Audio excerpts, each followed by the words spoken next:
Non सैचुरिटी का ये मतलब नहीं है कि वो हायर सेटिस्फेक्शन लेवल पर, नॉन सैचुरिटी का यहाँ पर केवल ये मतलब है कि कंज्यूमर को जब एक इंडिफरेंस कर्व में रखो और उसको और मोर नंबर ऑफ कमोडिटी दो तो वो तुरंत हायर इंडिफरेंस कर्व पे स्विच कर जाता है।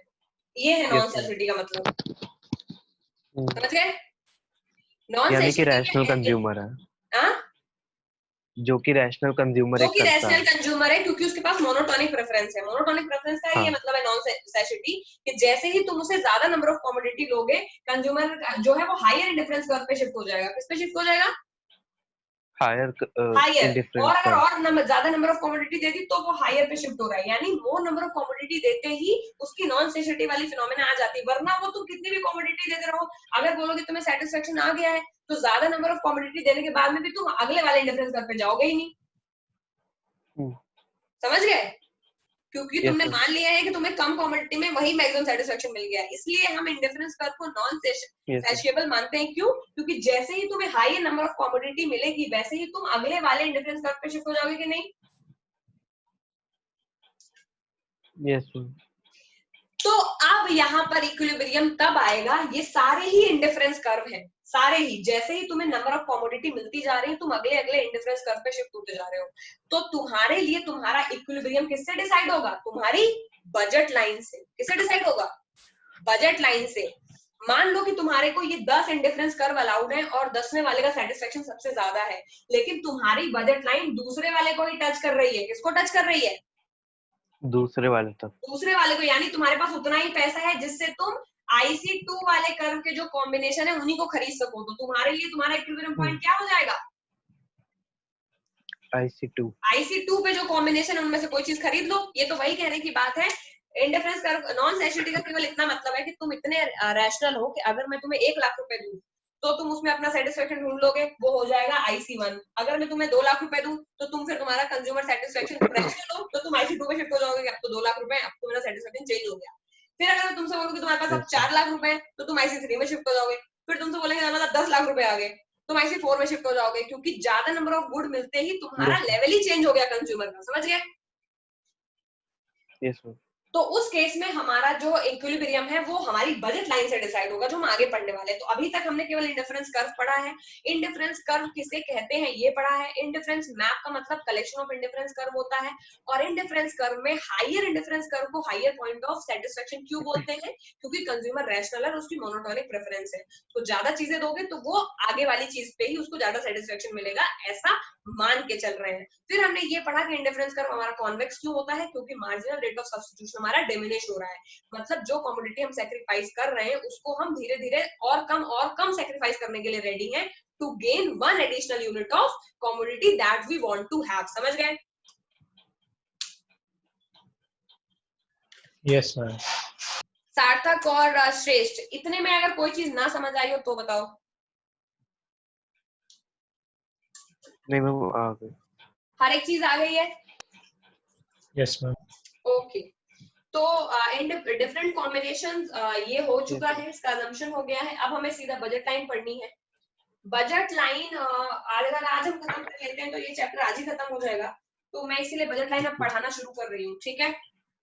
Okay ma'am. बजट लाइन क्या, बजट क्या होता है? मैम जितना हमारा जितना हम खर्च करने के लिए तैयार हैं। Very good. तो बजट लाइन एक तरह से तुम्हारी इनकम पे डिपेंड करता है। फॉर एग्जाम्पल अगर तुम्हारी मैक्सिमम इनकम 20,000 रुपए है तो मैक्सिमम बजट भी 20,000 रुपए होगा, ऐसा मान के चलेंगे, है कि नहीं? Okay okay. सही बात है। जितना कमा रहे हो मैक्सिमम उतना ही खर्च कर सकते हो, उससे कम भी कर सकते हो, बट मैक्सिमम कैपेसिटी 20,000 है।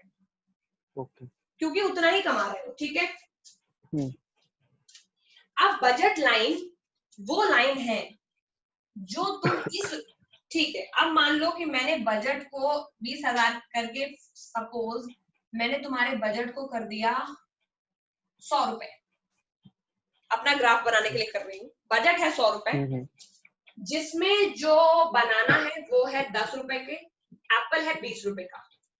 बताओ कौन कौन से कॉम्बिनेशन एप्पल और बनाना के खरीद सकते हो 100 रुपए से तुम? मैम एक मिनट।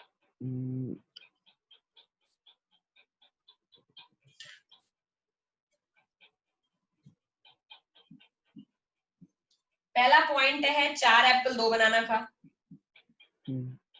है बात की नहीं? Yes ma'am. अगला पॉइंट है 3 एप्पल 4 बनाना का, है बात? फिर है 2 एप्पल 6 बनाना,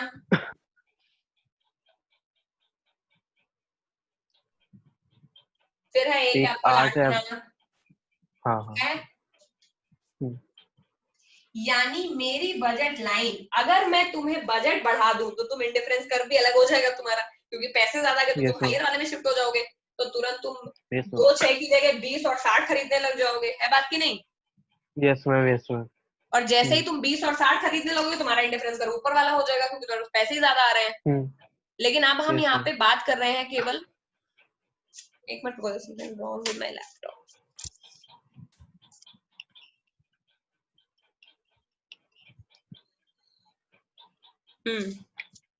लेकिन अब हमने तुम्हारा बजट फिक्स कर दिया, क्योंकि हमें तुम्हारे बजट वाले इंडिफरेंस कर्व में इंटरेस्ट है।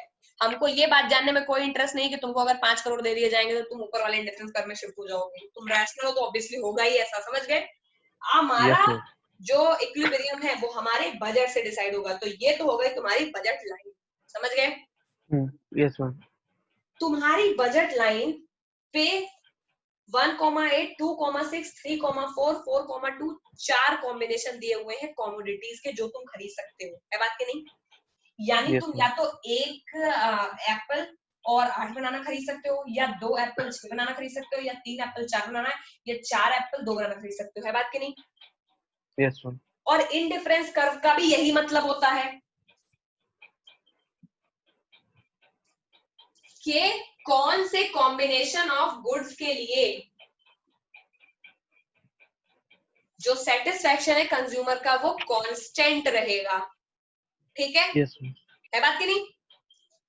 तो मान लो कि तुम्हारा अगर मैंने तुम्हें केवल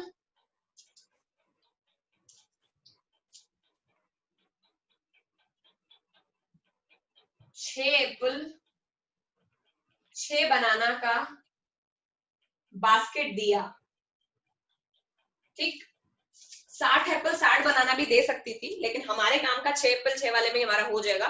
मान लो मैंने तुम्हें 100 एप्पल और 100 बनाना का भी दे दिया, यहाँ पर कुछ भी ले सकते हैं हम लोग, कोई दिक्कत नहीं इंडिफरेंस कर्व मैप करने में। तो जब तुम 100 एप्पल और 100 बनाना के ढेर सारे इंडिफरेंस कर्व बनाओगे तो उसमें ढेर सारे बनेंगे, इनफाइनाइट बनेंगे कि नहीं? Yes ma'am. भाई ये वाला होगा 60 एप्पल 60 बनाने वाला, ये वाला होगा 50 एप्पल 50 बनाने वाला, एक एक पॉइंट लेते हैं, ये होगा 40 एप्पल 40 बनाने वाला, है बात की नहीं?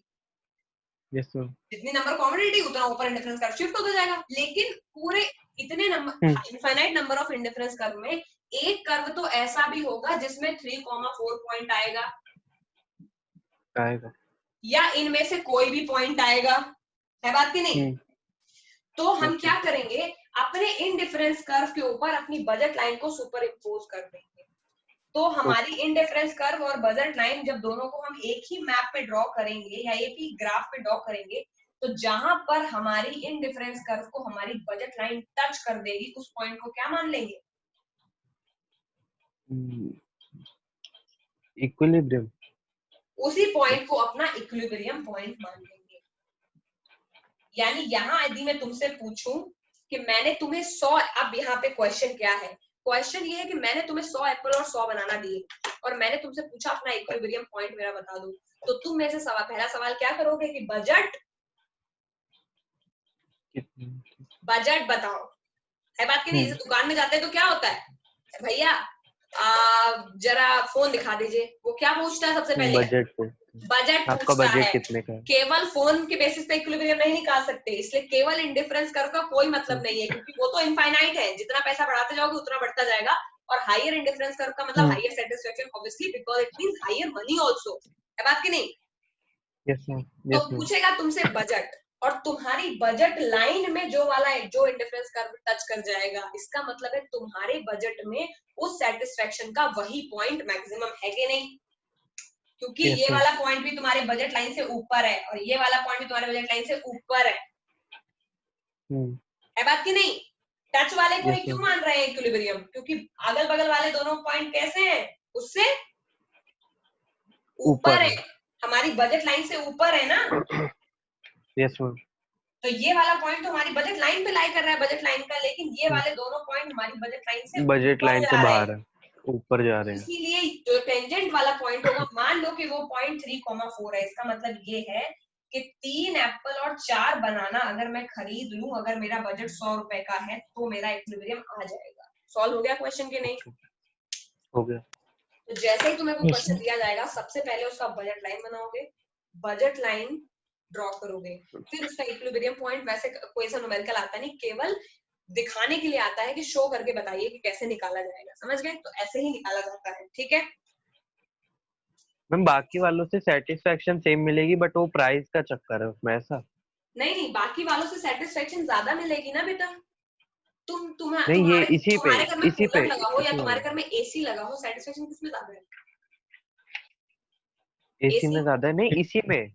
जैसे ये जो है, जो टच कर रहा है, और बाकी जो 2 पॉइंट ऊपर है हमारे बजट लाइन से, हाँ, तो वो वो हमारे सिर्फ बजट से बजट बाहर की है, वजह उसमें से है ना. सेटिस्फेक्शन सेम हाँ, है, लेकिन वो हमारे बजट से बाहर है। सेम है. ओके. तो हमारे लिए राइट. मैक्सिमम यही यूटिलिटी हो गई, क्योंकि हमारे बजट में भी आ गया, और हमारे कम बजट में होने के बाद में भी हमको हायर सेटिस्फेक्शन. इंडिफरेंस कर्व का सेटिस्फेक्शन मिल गया। तो हमारे लिए तो पॉइंट ऑफ मैक्सिमम सेटिस्फेक्शन ही है ये, क्योंकि इस हाँ, पूरे हाँ. इंडिफरेंस कर्व में केवल ये अकेला पॉइंट है जो हमारी इनकम में आ रहा है बात की नहीं? हम्म. ये तो वही बात हो गई कि तुम्हें कम बजट में ज्यादा फीचर वाला फोन मिल गया, यस मैम.